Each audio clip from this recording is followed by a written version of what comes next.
اگر باپ زندہ ہو تو بیٹے اس کی جائیداد میں سے حصہ لے سکتے ہیں، وہ دینا چاہے تو لے سکتے، نہ دے تو اس کی مرضی۔ جب وہ زندہ ہے اس کی مرضی ہے، دے نہ دے۔ اصل میں لوگوں کو آج کل مصیبت یہی ہے کہ اولاد کو انتظار ہے کہ ماں باپ مرتے کیوں نہیں تاکہ جائیداد ملے، ہمیں جان چھوٹے۔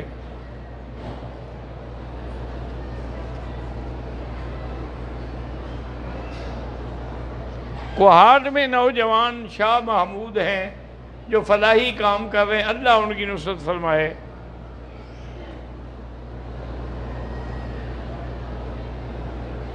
میری بیوی نے ایک سفر میں 2 عمرے ادا کیے اور دونوں میں بال ایک پور کے برابر کاٹے، لیکن تیسرے عمرے میں ایک پور سے تھوڑے کم کاٹے، کوئی حرج نہیں، ہو گیا الحمدللہ۔ میرا نام احمد ہے، میرے ماموں کی طبیعت خراب ہے، اللہ ان کو شفاء کاملہ صحت عاجلہ عطا فرمائے۔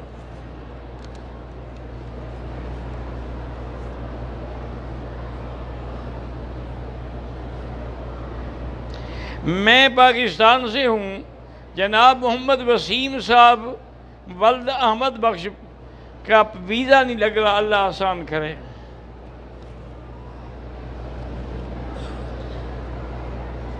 ہم نے ہوٹل سے احرام باندھا، نیت نہیں کی، ہم جیرانہ چلے گئے، وہاں جانے کے بعد 2 رکعت بھی پڑھی، نیت بھی کی، ٹھیک ہے۔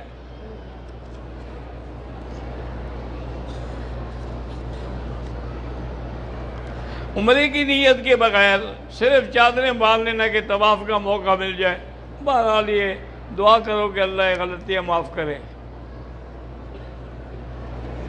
والد بھی اور سسر بھی بیمار ہیں، اللہ شفا دے۔ نماز میں امام کے پیچھے سورۃ فاتحہ پر اور رفع یدین پر اختلاف، کوئی اختلاف نہیں، یعنی دیکھ رہے ہو سب رفع یدین والے بھی کھڑے ہیں، فاتحہ والے بھی کھڑے ہیں، نک پڑھنے والے بھی کھڑے، کوئی لڑائی ہو رہی ہے؟ تو اختلاف کہاں ہے؟ ایک ہی امام کے پیچھے حنفی بھی کھڑے ہیں، مالکی بھی ہیں، حنبلی بھی ہیں اور شافعی بھی ہیں، کوئی جھگڑا نہیں، اور نہ ہی ان میں کبھی کوئی جھگڑا ہوا تھا۔ یہ جاہل لوگ ہیں جو بعد میں جھگڑتے ہیں۔ ایک دفعہ امام شافعی رحمۃ اللہ علیہ جو وقت کے خود بھی امام تھے،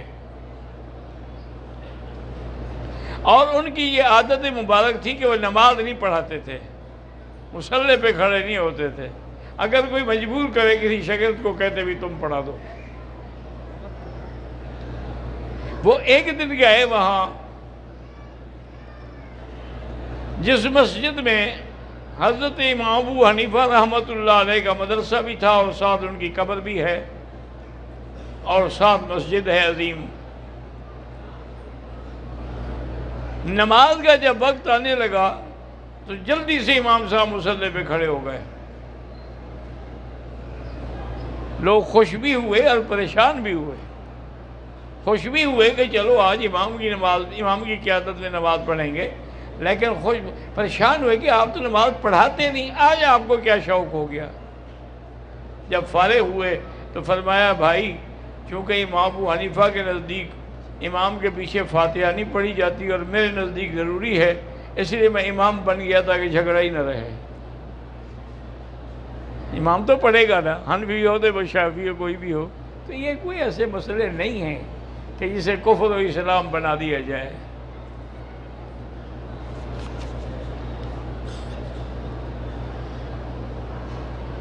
میرے بھائی کا نکاح ہوتا ہے لیکن ٹوٹ جاتا ہے، اللہ پاک اس کو کوئی صالح اور صحیح رشتہ نصیب فرمائیں، لیکن بہرحال آدمی کو سوچنا بھی چاہیے کہ کیوں ٹوٹ جاتا ہے۔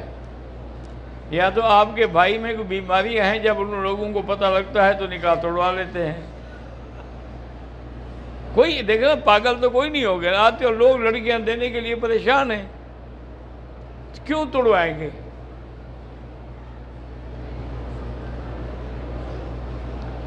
زمزم پینے کا افضل طریقہ یہی ہے کہ بیٹھ کے پیا جائے۔ وہ تو کھڑے ہو کے پینے کا معنی یہ ہے کہ اگر کوئی اور پانی کھڑے ہو کے پئیں گے تو گناہ ہوگا، زمزم کھڑے ہو کے پئیں گے تو گناہ نہیں ہوگا۔ آب زمزم حوض کوثر سے افضل ہے، بالکل افضل ہے، جنت کے ہر پانی سے افضل ہے، چونکہ حضور کا جب دل مبارک کھول کے دھویا گیا، ہر چیز جنت سے آئی لیکن پانی زمزم سے لیا گیا۔ تو اگر زمزم کے پانی سے جنت کا پانی افضل تھا، جبریل تھک جاتا وہاں سے پانی لاتے ہوئے۔ اچھا، اللہ کی شان دیکھیں، یہاں ایک ڈاکٹر تھے، دل کے بہت بڑے سرجن تھے، انہوں نے باقاعدہ اخبار میں لکھا تھا، انہوں نے کہا کہ مجھے خیال آیا کہ جب زمزم کے پانی سے حضور کا دل دھویا گیا ہے تو میں مریض کا دل جو ہے وہ زمزم کے پانی سے کیوں نہ دھوؤں، کیونکہ قانوناً تو منع ہے نا، وہ تو پانی پیک باہر سے آتا ہے، اسی سے دھویا جاتا ہے، یہ پانی استعمال نہیں ہوتا جو ہمارے ملک میں ہے۔ کافروں نے تو ایسا انتظام کیا ہے نا کہ پانی بھی ان کے ملک سے آئے گا۔ تو کہتا ہے میں نے کسی کو بتایا نہیں، لیکن میں نے بہرحال زمزم لے کر اس سے دل دھو دیا۔ وہ کہتا ہے میں نے 3-4 کیس ایسے کیے ہیں جن کے دل میں نے زمزم سے دھوئے سے اس سے اچھے آپریشن آج تک نہیں ہوئے، لیکن میرے لوگوں کو پتہ لگ گیا، انہوں نے مجھے روک دیا۔ میرا نام فہد محمود ہے اور مجھے یہ پریشانی ہے تو اللہ سے دعا مانگو، امن یجیب المضطر اذا دعاہ ویکشف السوء، تو یہی تو پھر وقت ہے تمہاری دعا مانگنے کا۔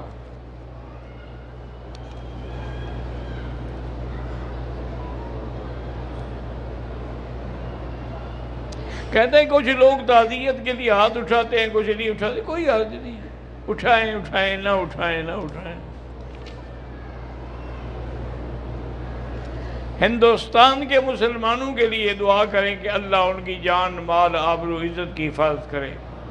آج کل تمام ہندوستان پر، مسلمانوں پر بہت بڑا امتحان ہے، بہت بڑا ابتلا ہے، تو اس لیے ہر مسلمان کا فرض ہے، اور مدد نہیں کر سکتے ہو دعا تو کر سکتے ہو۔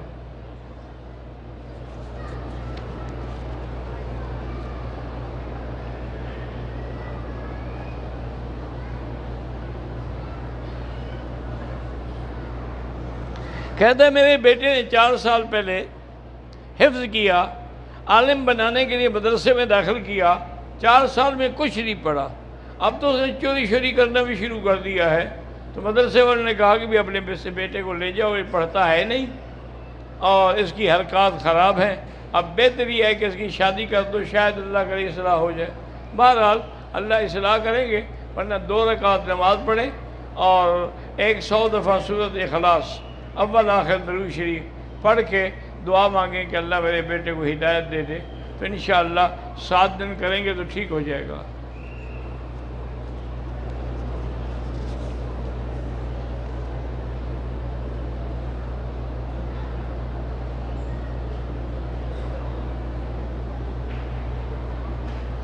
کہتے ہیں جی قرآن کے بعد بخاری شریف جو ہے وہ صحیح کتاب ہے، یہ کس نے کہا ہے؟ یہ بھی ایک قول ہے، کوئی نہ اللہ کے نبی نے فرمایا ہے نہ خود امام بخاری نے فرمایا ہے، بلکہ ان سے پہلے تو موطا امام مالک لکھا گیا ہے۔ تو اس لیے بہرحال یہ کہنا بھی لوگ امام حنیفہ کو مانتے ہیں، بخاری ہمارے ہر مدرسے میں بخاری شریف پڑھائی جاتی ہے، یہ کس نے کہا ہے آپ کو بخاری کو نہیں مانتے؟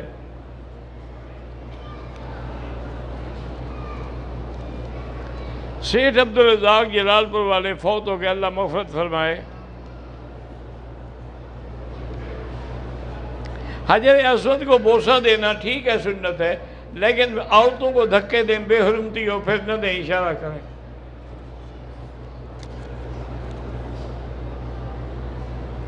کہتے ہیں کچھ علماء ایسے ہیں جو انبیاء کو قبر میں حیات کے قائل نہیں ہیں، اور جو قائل ہیں ان کو وہ کافر کہتے ہیں، اللہ ہدایت دے، بس اور کیا کہہ سکتے ہیں۔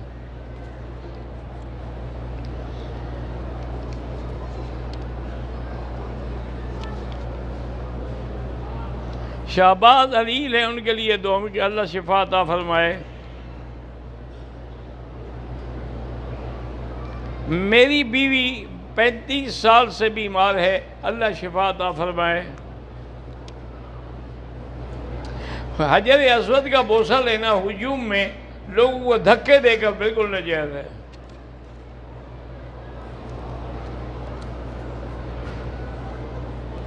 مفتی شیر علی صاحب پاکستان میں ہیں، ان کی پریشانیاں ہیں، اللہ سب پریشانیاں دور فرمائیں۔ ہمارے بیٹے محمد حاشر اور محمد ماہی، 2 بیٹے ان کے نام ہیں، اور یہ حضور کے نام میں اچھا نام ہے، تو اللہ شفا دے۔ میری بیٹی عائشہ بیمار ہے، اللہ شفا دے۔ میری بیٹا نہیں ہے، اللہ اولاد نرین عطا فرمائے۔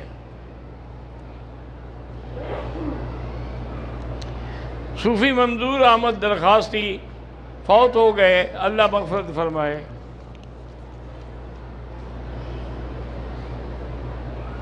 عبد الکریم درخواستی خانپور والے کی والدہ اور والد بیمار ہیں، اللہ شفا عطا فرمائے۔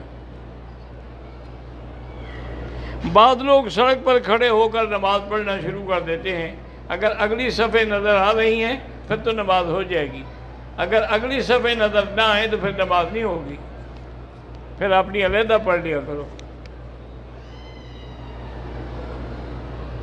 میرے والد کا نکاح میری بیوہ سے نہیں ہو سکتا۔ اللہم صلی علی سیدنا محمد وعلی آل سیدنا محمد وبارک وسلم۔ طاہر جمیل صاحب کی والدہ وفات پا گئی، اللہ مغفرت فرمائے۔ دلو والی سے خرم کے لیے دعا کریں، اللہ سب کو ہدایت دے۔ میری بیوی اکثر بیمار رہتی ہے، تو آپ سورۃ فاتحہ 7 دفعہ پڑھ کے روزانہ پلایا کریں۔ اللہم صلی علی سیدنا محمد وعلی آل سیدنا محمد کما صلیت علی ابراہیم وعلی آل ابراہیم فی العالمین انک حمید مجید۔ یا اللہ یا اللہ یا اللہ یا رحمان یا رحیم یا حی یا قیوم یا ذا الجلال والاکرام یا الہی الہنا الہ کل شیء الہا واحدا لا الہ الا انت اللہم انت المیسر لکل یسیر وانت علی کل شیء قدیر۔ اللہم یسر امورنا وامور اولادنا وبناتنا واخواننا وامور من اوصانا واستوصانا وامور المسلمین برحمتک یا ارحم الراحمین۔ یا اللہ تمام آنے والوں کی حاضری منظور فرما، حج منظور فرما، عمرہ منظور فرما، عبادات منظور فرما۔ یا اللہ ظاہری باطنی بیماریاں دور فرما۔ یا اللہ ہمیں مانگنا نہیں آتا، بغیر مانگے عطا فرما۔ اللہم انا نسألک من الخیر کما سألک منہ نبیک محمد صلی اللہ علیہ وسلم۔ اللہم انا نعوذ من شر ما استعاذک منہ نبیک محمد صلی اللہ علیہ وسلم۔ انت المستعان وعلیک البلاغ، انت المستعان وعلیک البلاغ، انت المستعان وعلیک البلاغ۔ وصلی اللہ تعالی علی خیر خلقہ سیدنا محمد وعلی آلہ وصحبہ اجمعین۔